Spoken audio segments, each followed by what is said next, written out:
Welcome to the second season of the Talking with Top podcast. I'm your host, Top Carter. Today on the show, we have our special guest, Miss Meloney A. Hendricks. Meloney is an entrepreneur, blogger, and a mental health and wellness influencer. Her business is BI Nannies. Welcome to the show, Meloney. Thank you for having me, Todd. Oh my gosh, I can't wait for this juicy discussion. Right. Well, welcome. I'm glad to have you here. So before we get started, go ahead and tell everybody where you're from. Okay, so I am all the way in the Caribbean, on the island of Tortola in the British Virgin Islands. So yeah, all the way down in the Caribbean, soaking up that sun, and hopefully you could get some of that sunshine through this podcast. Awesome. And I forgot to say that this episode is sponsored by 93 Michi Beats. Forget your producer. My beats are made by Michi. All right. So, Meloney, go ahead and introduce yourself.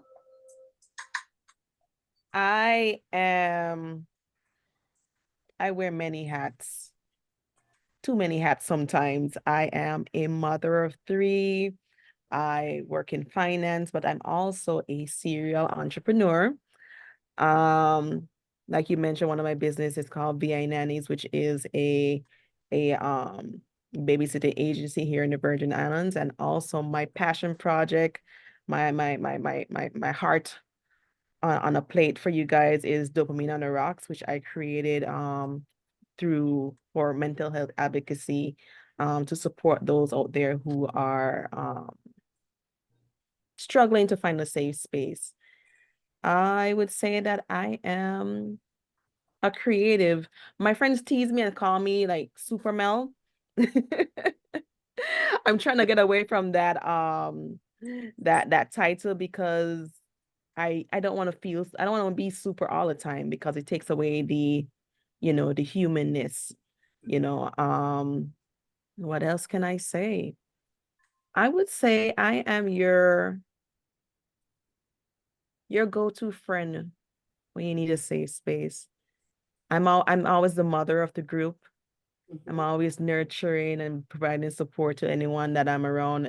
I even meet people like randomly sometimes, and we chop it up and we talk like we've known each other for a very long time. And I find that it's really a blessing, especially with what I have to offer to my community, because I find that people naturally feel safe with me. I get that a lot where they say, I don't do this often. There's something about you Right. that makes me want to open up, be vulnerable. And Yes. I really cherish that because the more I hear that, I recognize that a lot of people are walking around with all this baggage on their backs and they don't have a place to unload. So whether it's just talking to me for 5 minutes, reading my blog, or participating in whatever activities I'm a part of, allowing that safe space for our community, especially in the Black community, it's really, really important. I would say I'm just out here doing God's work, walking in my purpose. Love it. I feel the same. So, would you say that you are empath? Yes, You do. yes, yes. Yes, I am. There, look Mm-hmm. here. Look here. Sometimes I have to take that space to like not be around people because I feel so much. Mm-hmm. I feel so much like, when I walk into a room, if the energy isn't right, Yes. mm-mm, mm-mm, mm-mm. Yeah, I carry, I would say when I'm with people, um, I take on their energy, Mm-hmm. which what it allows me to connect with them Right. because they don't get that from other people. It's like we create this special little bubble, Mm-hmm. and I could really feel what they feel, and you know even transfer some of my positive energy onto them. If they're feeling low, I get to share that. As you talk about that, that kind of brought back a memory for me. Mm-hmm. I remember one of my girlfriends, she lost her child's dad in a very tragic way, like I did. Um, that took him away from her and his son. And she had a retreat. She hosted a retreat because she was like, I'm not gonna spend this time, the anniversary of his death, alone. So I want to create something powerful. And I could tell that, you could see when somebody is really struggling to hold it all in. Right. Mm-hmm. And there was like an intermission, and something just said to just hold her. And I Mm. gave her a really big hug, and I said, give it to me, like, let me hold it for you. And she just released, and she like cried, and I cried with her. And then everyone else kind of in the room kind of came, and with one big group hug. It's like Mm-hmm. sometimes you need those people to just help you hold that baggage, hold that load for a second, so you could breathe, even if Absolutely. it's just for a second, just to breathe. Yeah, Mm-hmm. so Oh, wow. definitely. All right. So, how did you become a mental health and wellness influencer? I've always been fascinated by the brain because I knew from a young age that my brain was different. I didn't know what it was. Coincidentally, before I was diagnosed with bipolar disorder, shortly after I had the birth of my third child, um, I just had this nagging feeling that do I have ADHD? I knew there was something, Mm-hmm. but I didn't know what it was. But I wanted to get, diagnosed, have a doctor see me because I had problems with my memory, I had my like, memory issues and focusing and staying on, you know, doing one thing and focusing on that one thing. Like I would do something and that all that feel good emotions and feelings, that dopamine rush, would flood in, but then it would dissipate after a while, and then I move on to the next thing. So I'm always looking for that fix. So I Mm-hmm. always knew, I was researching because I knew my mind was different. Unfortunately, I didn't get to see the doctor at the time, but my mental health journey really, really started when I started to dive deeper into my personal development because as an entrepreneur, I was too shy and I wanted to come out of my box. And I hired a confidence coach, and she helped me through that. And I wanted to dive deeper into myself. But when I really got into the meat of the matter was when I was diagnosed with bipolar disorder. And that was life changing.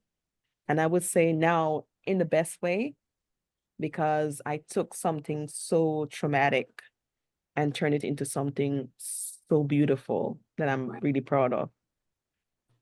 That is so wonderful. You so tell me how you created your blog then, Dopamine on the Rocks.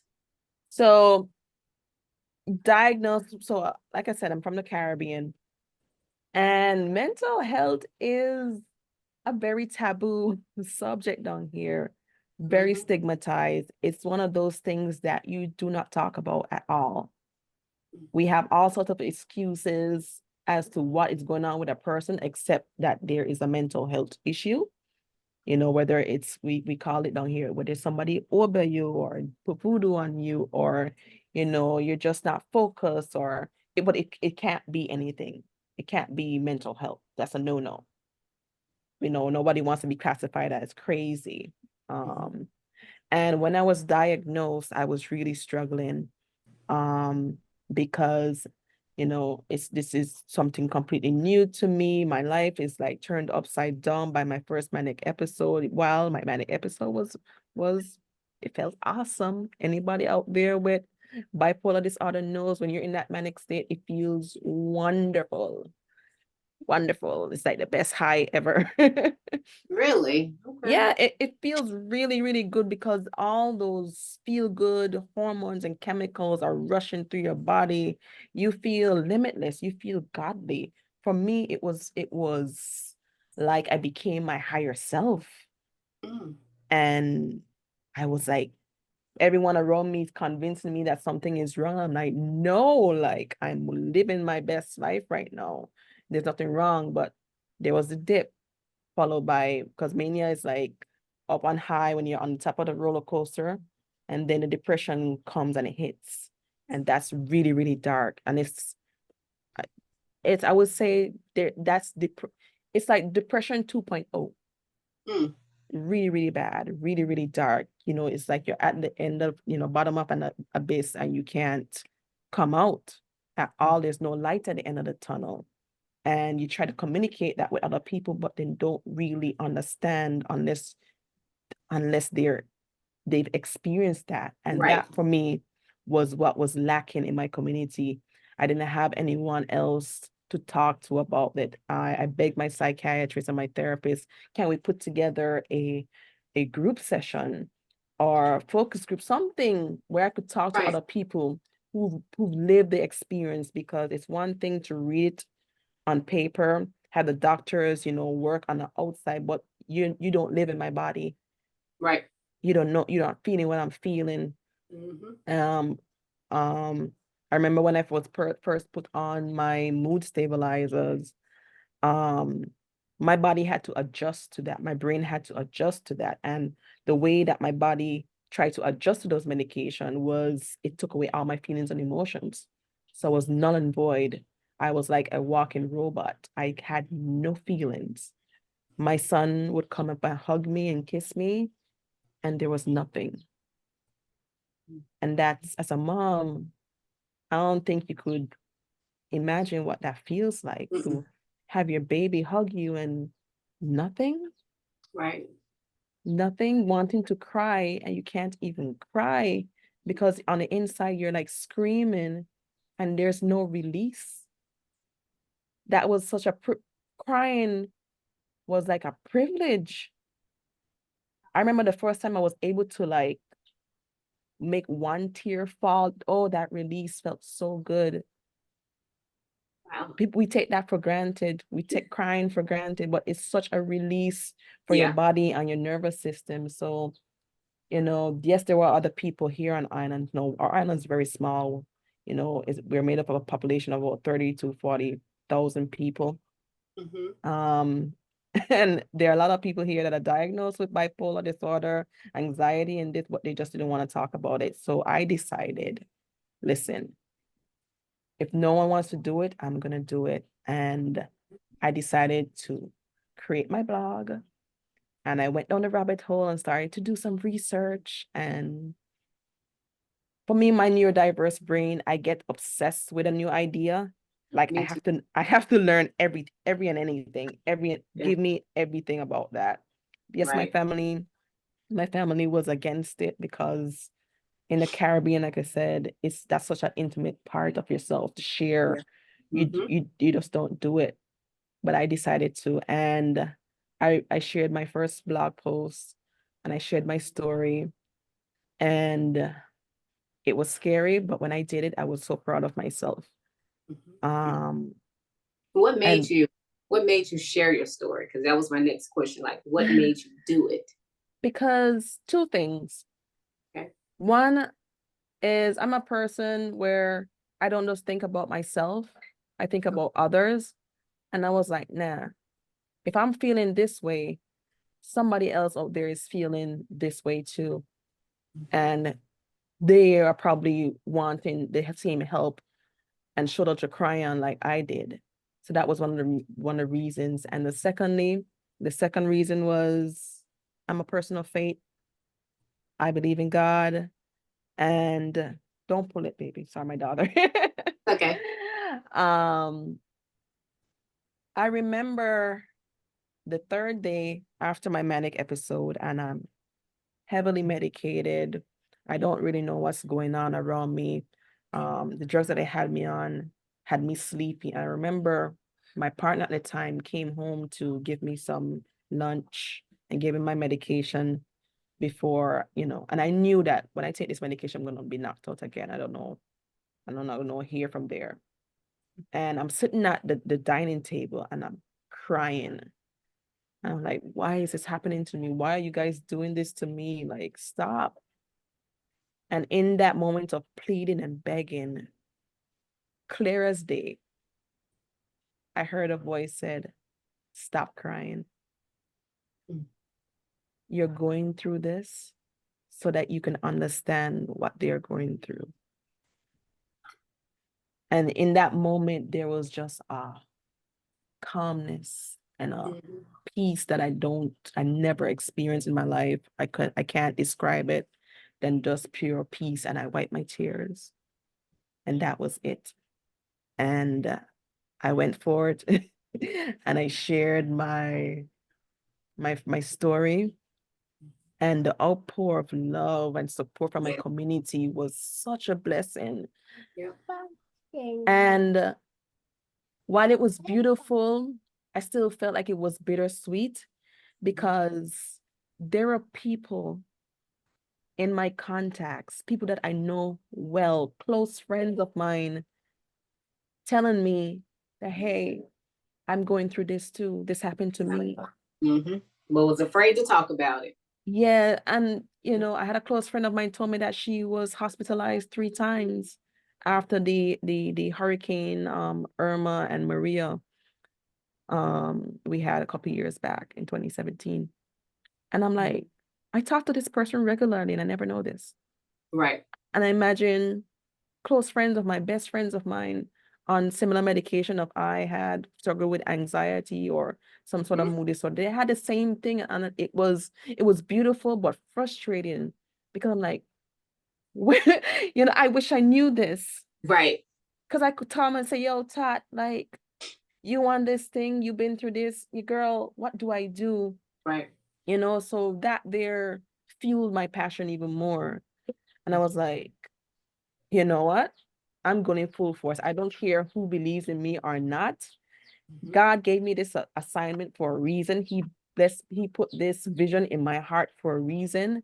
And I'm going to be obedient and do what he tells me to do because there is someone's deliverance in this.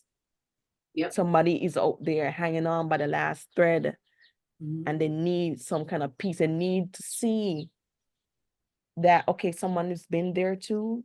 Right. And they're thriving. Mm-hmm. Because I remember at the same desk that I'm sitting at, when I was at my lowest point, and I got my kids ready for school like normal, and I sat back down at this desk, and I didn't realize how long I was sitting here at this window until their dad came home. And he was like, "You still there?" And I realized I've been sitting in this chair the whole day.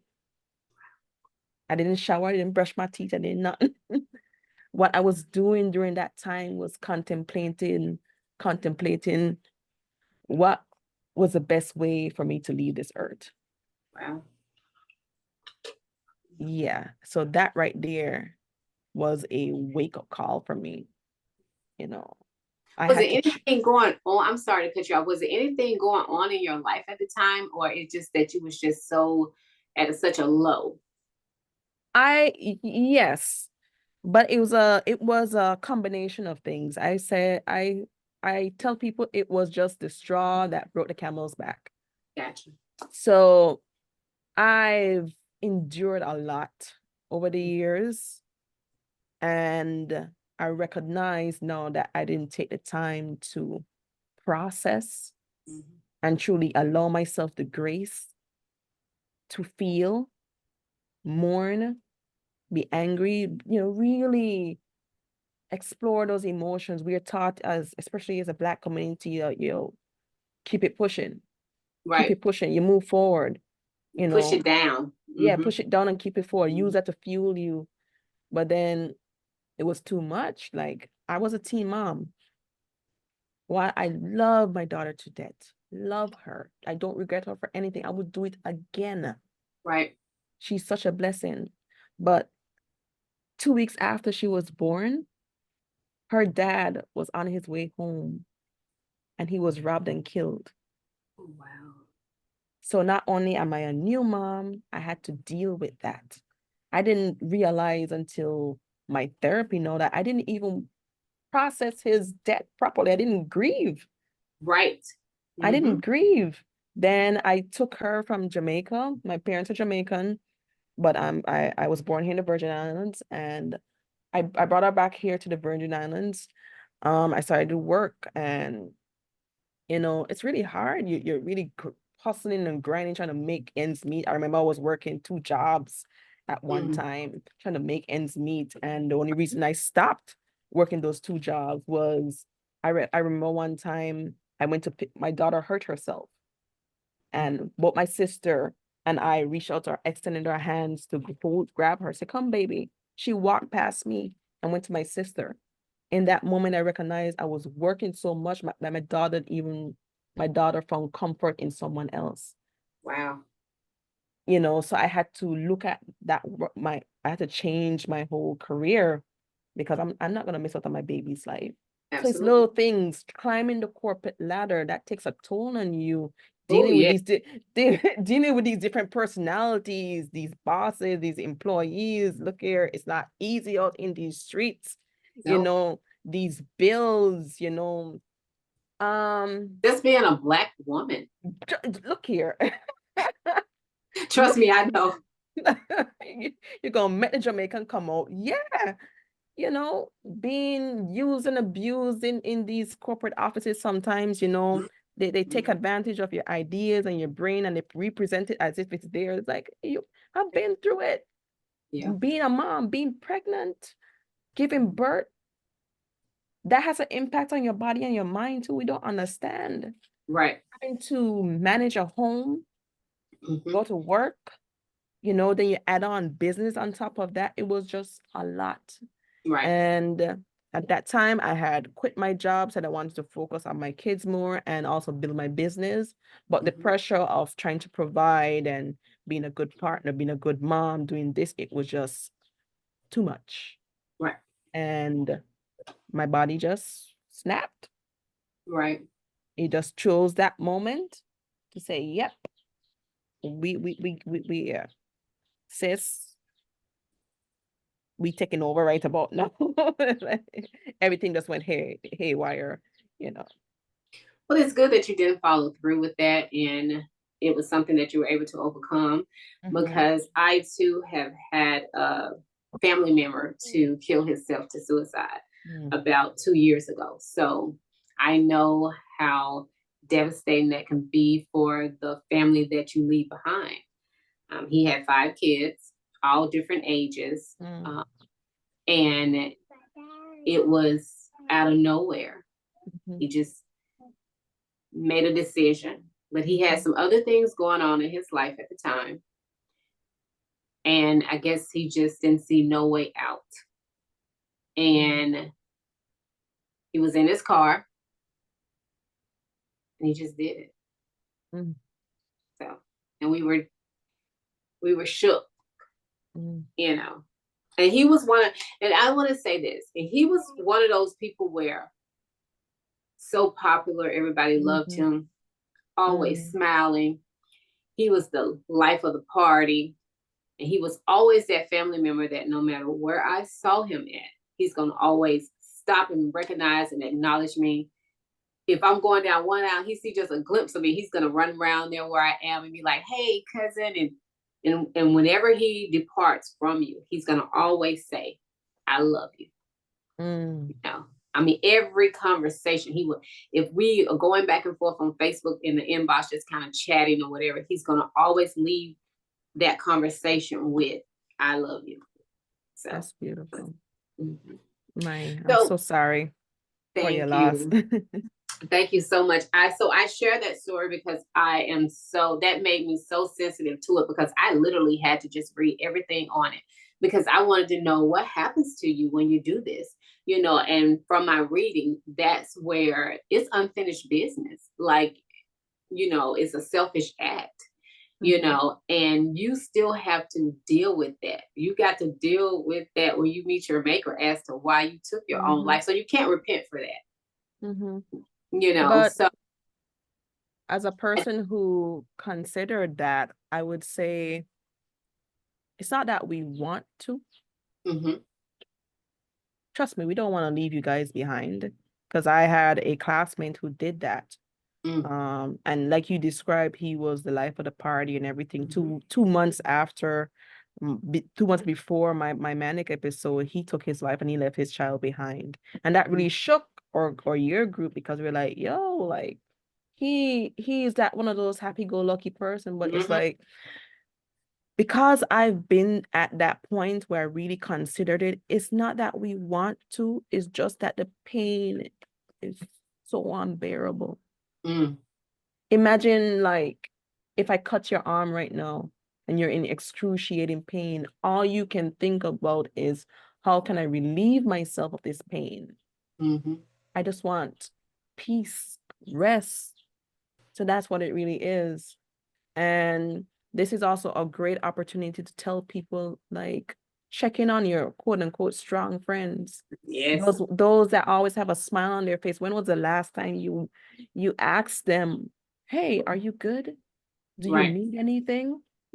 Or even if you ask, just give them a hug. Send them a sweet message. Hey, I really appreciate you for being there, being you. It doesn't have to be something. You don't know how much that means to somebody. They might not tell you, but just, I would encourage people right now who are listening, like, think of that one friend who's always there for everyone. Send them a text right now and say, hey, yo, I appreciate you.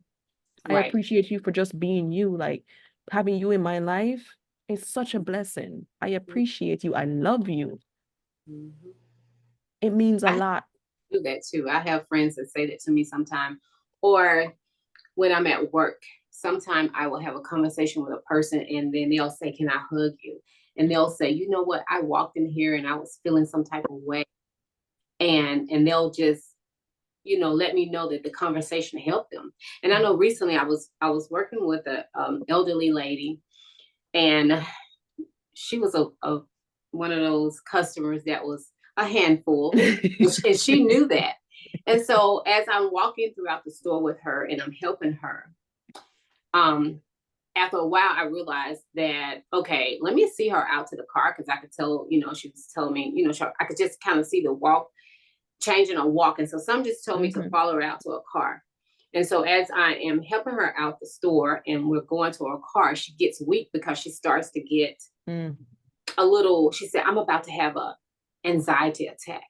And so she could see her car, but because she see it, she's trying to get to it before. And so I said, okay, I got you. And so I walked to her car. And as I'm walking to her car, she said, I'm so sorry. She said, I'm so sorry.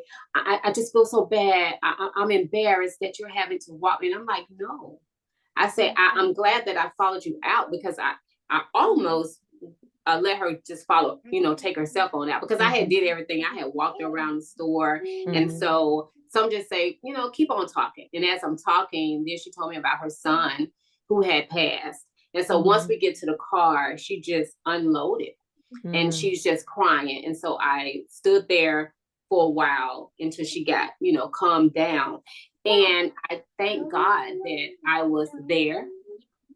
And I knew that God had did that for a reason, because it was so orchestrated. Because when I was coming up the escalator, she was right behind me. She was like, where is such and such? And that's how we started the conversation. So once we started the conversation, I just stayed with her. And then once I got to where she wanted to be, which was like perfumes, she told, I tried to, well, I was going to put her off on another person because I was going to go do something else. And she says, no, I don't want to. She said, once I get one person I want to stay. So I said, sure, I can stay with you. And I did. And I'm glad I did stay with her, because I needed to.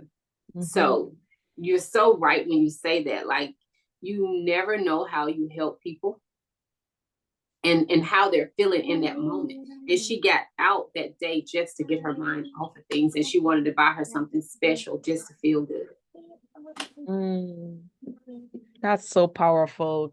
Kudos to you, Mama. Like, thank you for doing that. That is so beautiful. It's like these small acts of kindness have such a great impact. And I could relate, because I had something similar happen to me. And every time this teacher sees me, he's like, I love you. Like, anything you need, just know I got you. Your daughter is okay. I remember my daughter She just turned 13. She started high school when she was like 12. And it's a very big high school here on island. It's the biggest. And I never saw the school in its entirety before. So I scheduled with this particular teacher to do a tour. And he showed me around and everything, and we got to talking, and somehow we ended up at his office, and we started to talk, and he was showing me, hey, like I bring these little biscuits and snacks for kids, just so that they could have something to eat in the morning, because some of them come from very poor families, and he's like struggling families, they don't have anything. And he just started talking. And I don't know why I said it. I don't know why I did it. I just rested my hand on his shoulder. And I was like, hey, like, when was the last time you took a vacation? Mm. And he got so emotional, and I couldn't understand why. He's like, I was like, where's your wife? Like, I think you and your wife should go on vacation. And he's like, who sent you? I mean, what? I mean, what do you mean by who sent you? Like, I was literally thinking about that. Like, I need a break. And he's like, miss, I have 19 kids. Oh, He's like, I have 19 kids, so majority of them are adopted. Um, Majority of them are adopted. Plus, he's like a father figure to a lot of kids at the high school, especially these young men. The young men look up to him, and there was just this weight on his shoulder, this responsibility of having to take care of everyone, having to take care of his kids back home, and seeing these kids here who are struggling, who are going through all these things, and he being that shoulder to cry on for them, that support system was, while it's beautiful, it's very taxing. yeah. And we talked, and he's like, I don't do this. Like, no, like, who sent you? Like, who told you to say that? And it's like, I don't know. Sometimes I feel like God just speaks through me. Right. And we exchanged numbers for something. I think you needed some old devices for the high school. I said I will get in contact with him and go search my home to see what we have here. And he called me again, like 6 minutes to 7. And I was like, why is this man calling me at this hour? And he's like, I just want to say thank you so much. Like, I can't get our conversation out of my head. And it's like, no, seriously, like, who sent you? Because I needed to hear that today.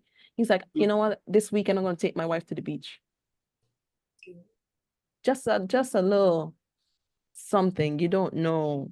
It may seem insignificant to you, but it means the world to someone else. Absolutely. So how did you discover your purpose in life? That is something I've been searching for. Really, really searching for. I think we all go through that phase where we're like, okay, God, why am I here? What do you ask me to do? So I've been exploring a lot of different things, my different talents. But like I said, going back to my manic episode, when I had that voice said to me, look, you're going through this because you need to understand what they're going through. And me just tapping into my natural desire to help. I've always been told that I'm a great writer. Okay. I've been told years before that I should have started a blog. I remember I gave a review of how a particular nurse helped me when I was giving birth to my daughter. And I did a long post about it, and people were like, yo, you should start a blog. I was like, eh. But in this moment, it felt right. It felt natural. So just writing and sharing, extending the safe space that I create for my friends and my family to others. When you find your purpose, you know. Absolutely, you do. You know, you're like, yeah, this is it. This is it. So it was just that, okay, this is what I'm supposed to do here. And when you do it, it's like, it doesn't feel like work. No, There is such a joy doing it.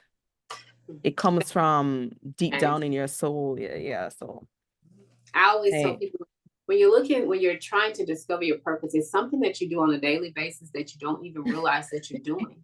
that is so much power. Yes, I say take inventory on what you do naturally, and you'll find out, you'll discover that is what your purpose is. And so it makes you feel good.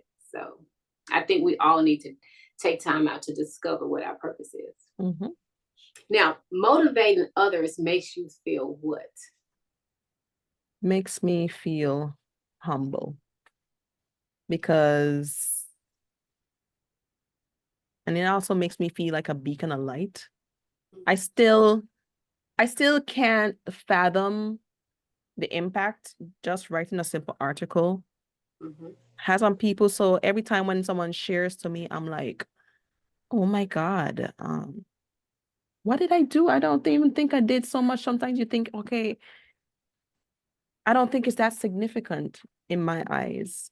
As Right. if I bought you like $1 million home, I'd say, okay, that I could see Right. value in, but the small act of just change of sharing is so important, and it gives me so much joy. So I would say it makes me feel joyful. That's awesome. As you were saying that, before we started the interview, I had just got a call from one of my ex coworkers, and he was asking, and I was reading your stuff, getting information, and I was just like, oh my God, I said, I'm about to do an interview. Let me tell you about it. And I was like, and she does this, this, and that. And he was like, oh wow, sounds nice. But as I was looking over your things, and you were saying some of the things that you were sharing, I did see where you are helping. And just you sharing your story to me was just fabulous. So it may seem like you're not doing nothing, but when somebody's looking at your page or reading your blog and listening to your videos, as I did, I was inspired. And it got me excited for the conversation that we're going to have. And I could see that this lady is in her purpose and, taking her life experiences and willing to share and help other people. And that's why we're all here. So please don't think that, why people get so excited or whatever it is. I mean, it's something that you can't make up. It's just you. So. Oh my God. Like, thank you for saying that. Oh, you're welcome. And one of the reasons why I'm getting so emotional about it is for so long, but so many years, I've been made to feel like me being me was wrong. Many people in my life that I looked up to, that I thought would be there to support me, made me feel as if, the way how God designed me, the way how I think, the way how I move, the way I treat people was wrong. And I am grateful for the fighter in me. Yes. That decided to stand up and say, no, when my God created me, he created me whole, perfect, and complete. And to share myself so vulnerably with others, and to see people accept and receive me by just being myself is so beautiful. And again, I say it's like, yeah, the same way I feel when people say that how I make them feel is when y'all tell me that, it makes such a difference, because it's confirmation that, okay. Yeah. The devil just didn't want me to see the beauty in me. Right. But now I'm walking in my purpose, and I see really, just simply being your authentic self. When you take that time to work on yourself and when you shed all these masks that you put on because your mom told you to do this, your dad told you to just do this, your society, your boss, your friends say you have to be a certain way. Right. When you just strip all of that down to the bare bones and look at the man or woman in the mirror, and you can look at that person and say, oh, I love you for just who you are, flaws and all. Right. You may be flawed, but you are fabulous. And there's nothing about you I would change. That, I would say, is beautiful. And that's when you get to discover your purpose. Because I recognize that a lot of us haven't taken the time to really know who we are. A lot of us, I could tell you confidently, do not know ourselves unless you're putting that time and effort to really rediscover you. I call it I say everybody should go on a self-discovery journey. Yes. And I went on one last year and I found out some things about myself that it made me understand why I moved the way I moved. I'm a loyal person, but I also went all the way back to my childhood, and it made me understand me why. And so I shared a couple of things with people that I trust about why I do, but it just, that better understanding of me, I think has just been so good for me, and it shows growth. So it's so funny because when you are talking to other people and they haven't started it, you can see it right away. So I look back on myself and I'm thinking, wow, I'm sure other people saw things in myself that I was showing that I didn't even realize I was doing at the time. Because once you start to heal, a healed person moves so differently. You don't feel anything in your life that vibrates low. And so you will find yourself being very protective of who you let into your space. And so I told everybody you should go on a self journey because you don't want to be stagnant. You want to grow. And if you're not growing, you got to move with the times. You got to learn new things. You got to read. You can't just be back in 1990 somewhere thinking that everything is about you being selfish. You got to learn how to maneuver in the world and do things for others.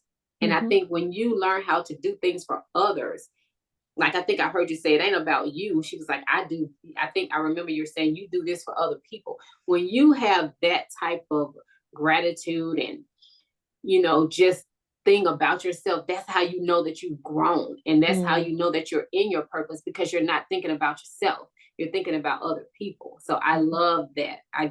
And I love other people that understands that and move in that way. So I just want to help other people get there too. And I'm not all the way where I want to be. I'm still working on some things. But these are conversations that I like to have because it really helps you to understand you and other people. So I wanted to share that. Girl, you just touch on a whole bunch of stuff right there. Oh my God, there's so much power in that word, but exactly when you work on that yourself, you start to emit this internal light. And you have to envision yourself up on a mountain, and there are other people looking for that light. And once you rediscover yourself, once you find your purpose, once you're moving, the way that you were designed to show up in this world, that ushers other people along, that gives them the courage to do the same thing. And I'm like, it might start with little spots of I call them little spots of color. I see like how this world is becoming sometimes it's a little dark, but there's these little spots of color, little spots of light. And I just imagine when everybody just does the work, because it is work, and it's not fun work all the time. And sometimes you have to really look at yourself and say, yo, we say down in the cabin, yo, you're being a real sconte, you gotta be real with yourself and say, yeah, you know what? But you could always change from that. And once you do that, like, you just light up the whole world. There's so much power in that. That is so awesome. So we are going to go on to the section where I say on a personal note and have a little fun here. So what do you do for fun? What do I do for fun? I'll tell you that part off air. But what but what I can say on air is I like to hang with my friends. I like to spend time with my babies. I'm a creative. I like to create. Sometimes I spend time not only creating for myself, I create with my friends, whether it's helping them work on their business or anything. I like to feed my mind. Okay. No, my mind is very unique. I see the world very differently, and there's this constant thirst for knowledge, Yeah. to learn, to grow. So I'm always like, hey, once you can water my mind in a good way and help these seeds grow, that is fun for me. Love it. I enjoy the same. What is on your bucket list? What is on my bucket list? I want to see the world. And it may be so simple. Yes, I want to see the world, but I just wanna be a mom. Oh, Yeah, I've been all these other things, a mom and this.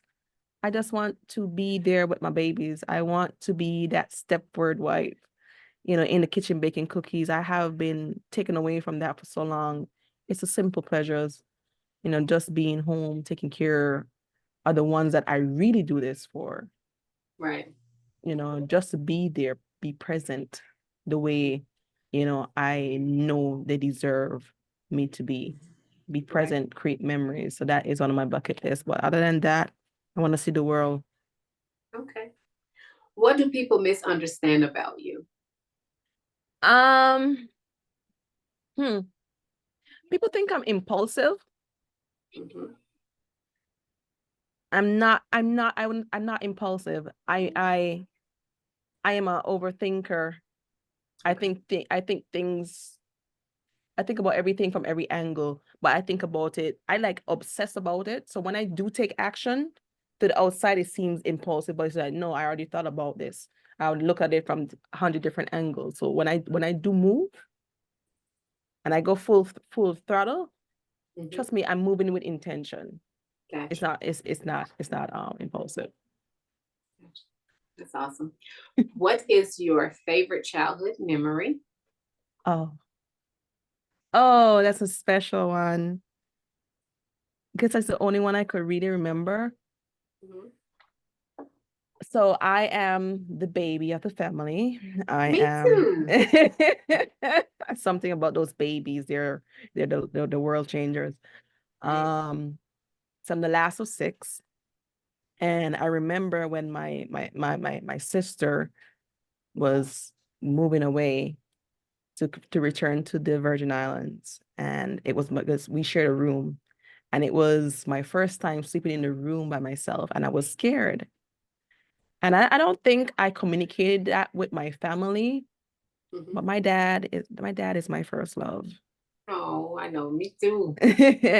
And that night, what my dad did is we have this thing in the Caribbean where we use like little teddy bears as decorations all around the house. He got all the stuffed animals around the home. My mom was pissing mad because she's like, no, don't take my stuff, like, and they're all in their plastics and everything. Yeah. Those are to look at, but not touched. But he got all of them, and he filled my room with all of them, so that I wouldn't feel lonely for Oh, my first night sleeping in the room by myself. So yeah, I said my daddy's my first love, man. that So is so special. Oh, thanks for sharing that. That was so lovely. yeah. So my husband got come correct. Absolutely. Right. When you're loved the right way, though, it does set the standard and the bar very high when you are Yeah. properly loved by your dad. So, yes. Mhm. Proper And then princess it's like when treatment. guys come and you're expecting for them to do certain things, Mhm. whereas they may feel like, I don't have to do all of this, or why you, but it's because I'm Mhm. used to this. Yeah. Like if I go over to the house and see my parents and just say my tire is a little bit low. My dad's gonna get his little air pump, and he's Mm. 81. He's gonna go out there and he's gonna air my tire up. So I'm Mhm. used to that type of thing. So yeah. Yeah. And so, and our last thing here is, what is your favorite Bible verse? My favorite Bible verse. It's it's a newer one. Growing up, it's always been Psalms 23. Mhm. Oh But yes. you know, I remember myself when I would have like nightmares, even in my dreams, I would say Psalms 93. But as I grow in my spiritual journey, I feel comfort in Psalms 91. Oh, yes. I love that one Yeah. too. Yeah. So it's just like having that divine protection. Because as we walk out here and we're doing God's work and, walking in his assignment, you need coverage on a Yes. daily basis. So even if I'm not reading it, I have my Bible open on my desk in the office. And yeah, you gotta get those them crosses. them crosses to be around. In the Caribbean, people, we call negative energy crosses. Oh, okay. Yeah, so crosses. Yeah. All right. So tell everybody how they can follow you on social media. Okay, so the main hub is my blog, dopamineontherocks.com. That's where you can find all my juicy articles. And for me, I do it a little different. I would say I have a little dark sense of humor, so I try to keep you laughing and entertained throughout the article. Um, we also started our release our first merch, which is our Flawed and Fabulous t-shirt. So, to help support the brand and to support the message, we do encourage you to, purchase a t-shirt or two, you know. Show them your t-shirt. Oh, Don't you oh, have your t-shirt on? shucks, they could You gotta see. come back a little bit. Yeah, because I can't really see it. Oh, So let me see there it. it is. I didn't know people could see. There Here's your you go. Flawed t-shirt. So we have Yeah. it in 3 colors. The maroon, the black, and I think the teal as well. All right. You could also find me on Facebook at Meloney A. Hendricks, Instagram and TikTok, Dopamine on the Rocks. And wherever else you can find Dopamine on the Rocks, trust me, I will be there. We're expanding, we're exploring more new avenues to reach people. So just look out for bigger and better. What we're doing differently this year is I've done my part with Share My Story, share my own articles. I'm inviting other people to share their own stories, or even if they want to be like a guest author on the blog and just write a few articles on stuff that they are well versed in. I invite you guys to come and share your creative talent over on dopamineontherocks.com. We welcome you. We appreciate your input. And like I said, we just want to continue to create a bigger safe space for people. Awesome. I love it. You guys can follow me on Facebook and TikTok as Tot Carter, and on Instagram as Ivy Tot 10 and Talking with Tot. And until next time, be great, everybody. Tell them bye, Meloney. Bye.